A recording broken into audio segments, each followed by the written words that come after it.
So, seems to me, Rosberg is retired from F1. Are you taking the piss?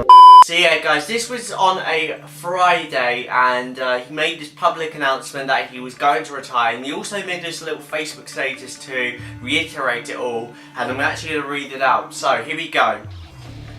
Since 25 years in racing, it's been my dream, my one thing, to become Formula 1 world champion. Through the hard work, the pain, the sacrifices, this has been my target. And now that I've made it, I have climbed the mountain, I am on the peak, so it feels right. My strongest emotions right now is deep gratitude to everyone who supported me to make that dream possible. This season, I tell you, it was damn tough. I pushed like crazy in every area after the disappointments of the last 2 years. They fueled my motivation to levels that I've never experienced before. And of course, that had an impact on the ones I love too.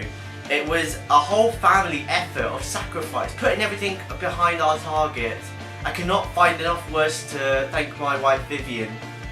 She has been incredible. She understands that this year was the big one, our opportunity to do it, and create the space for me to get full recovery between every race, looking after our daughter every night, taking over when things got tough, and putting our championship first. When I won the race in Suzuka, from that moment when the destiny of the title was my own hands, the big pressure started, and I began to think about ending my racing career if I became world champion. On Sunday morning in Abu Dhabi, I knew it could be my last race, and the feeling cleared my head before the start. I wanted to enjoy every part of the experience, knowing that it would be my last race. And then the lights went out, and it was the most intense 55 laps of my life. I took my decision on Monday evening after reflecting for a day. The first people I told were Vivian and George, Nico's management, followed by Toto Wolff. The only thing that makes this decision in any way difficult for me is because I am putting my racing family into tough situations. But Toto understood. He knew straight away that I was completely convinced that, and that reassured me. My proudest achievements in racing will always be when I had won the World Championship with the incredible team of people, the Silver Arrows. Now I am here just to enjoy the moment. This is time to toss to Saviour,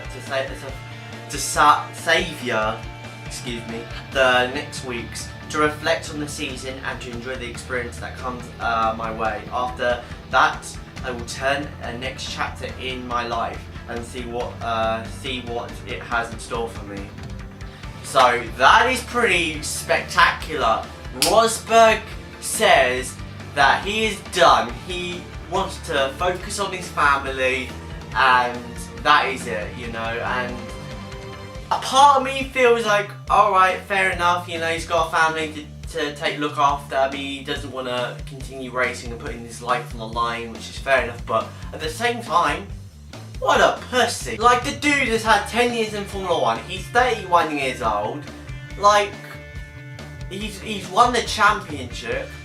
Like, why don't you continue? Why don't you continue racing and continue defending your championship and maybe even winning a few more, you know? And it seems really early, 10 years, especially after he's won his first world championship.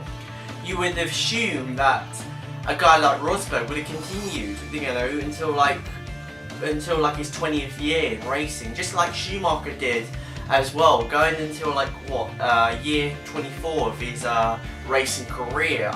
You know, like, I don't get it why Rosberg wants to stop now. I get it a little bit, but to me it just doesn't make sense at all, you know. Like, I know he's got a family, but at the same time, don't you really want to be, you know, living your passion, living your life, your dream as a racer, as a champion, that kind of stuff, you know, rather than just leave it all behind like that, you know?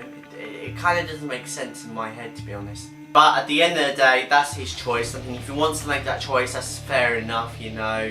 I wish him all the best in his career. It took me by surprise, but You know, like I said, if he wants to do that, that's fine by him. He's had an amazing career. He's one hell of a driver. He put Lewis under immense pressure all throughout their time together. And not only that, just put Schumacher as well and all the other teammates all under pressure during his racing career. He's been a fine talent to watch all throughout, and I'm really going to miss him. He's an absolute legend, of course. So now that's happened, where do we go from here? Because now Mercedes need to find one driver, and who better it to be than Pascal Wehrlein,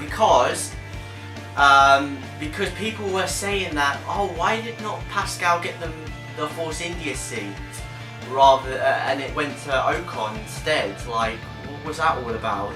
But now I think we clearly know what's going to happen. I think Mercedes are going to call up Wehrlein, and Wehrlein's going to be like, well, see you later, Manor. I'm going to go straight to the Mercedes. So it's going to be like a Verstappen thing pretty much. So that is incredible. Just imagine that. That's going to be insane. Like, talk about like a Max Verstappen heist. That is unreal. That is so unreal, to be honest, you know. And if that is true, then oh my god, heist of the century. But here's a big but. If it doesn't happen for Wehrlein, which I doubt will happen, I think honestly in my mind it's going to be like a 8 to I think it's going to be like a 1,000,000 to 1 shot of Wehrlein not getting the seats, to be honest. So yeah, if it doesn't happen for some insane reason, then who will replace him? I know we got Bottas. He signed for another year with Williams, but he could be thinking about making a bail for that and going straight to the Mercedes, which would be a great call by Bottas.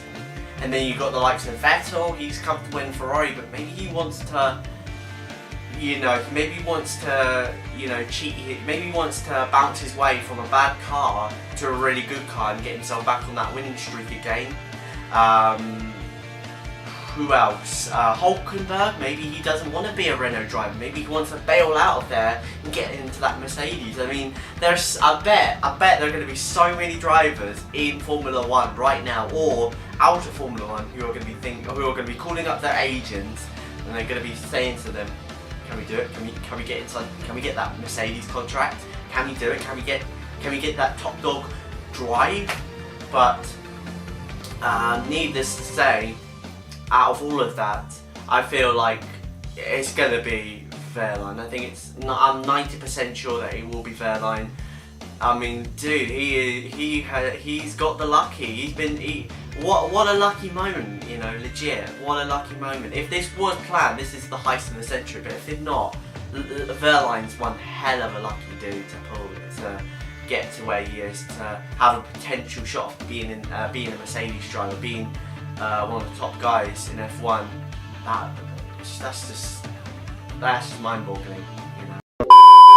Yeah, guys, that is it. Just my little thoughts on the Rosberg thing, and also who's going to be replacing Rosberg at Mercedes. Who are my predictions? But we'll have to wait and find out in the next few months, of course. But until then, I'll let you guys know when more develops and that kind of stuff. And yeah, for now, that is it. Hope you guys enjoyed this video. Sorry if this was a bit late. I know this is a Sunday, and I know the news got released on a Friday and didn't do it then. It's just because I've been so busy with college and also editing other videos as well. So apologies for that, but at least I'm giving it to you rather than not giving it to you at all. So at least there's that. But anyways, bragging on too much. Hope you guys enjoyed this video. If you did, then be sure to hit the like button below, subscribe if you're new, and I'll see you guys next time. Your boy, I'm out. Take it easy, I'm out. Peace.